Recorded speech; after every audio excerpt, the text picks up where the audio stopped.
All right, a question about prayer. You mentioned praying for enemies. What about our enemies mentioned in Ephesians 6:12? For our struggle is not against flesh and blood, but against the rulers, against the authorities, against the powers of this dark world, and against the spiritual forces of evil in the heavenly realms. So should we be praying for, let's say, demons? Should we be praying for Satan? It's an interesting question. And I think the answer there is clearly no. It's clearly a no. And why is that? Because we already know their end. We already know that they are unredeemable, that there is no amount of gospel truth which will turn their heart towards Jesus Christ. And so this, because we know that end, and we are to pray all things according to God's will and what He has revealed to us, that would be a prayer.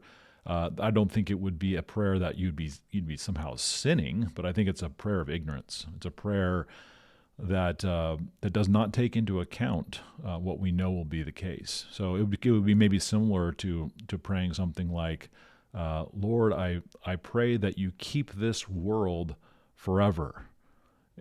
Don't ever destroy this world. Well, we know that this world is going to be destroyed. So that would kind of be like praying against, it's a good thing to want to not have the world be destroyed, but we already know that this world is going to be destroyed. So why pray that? Why pray to an end that God has revealed will not be the case?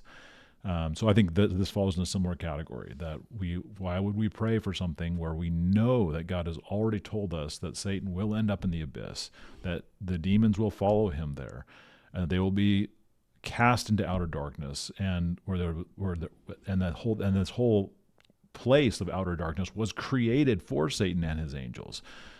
We know all that to be true, and so pray in accordance with God's truth. That's the idea.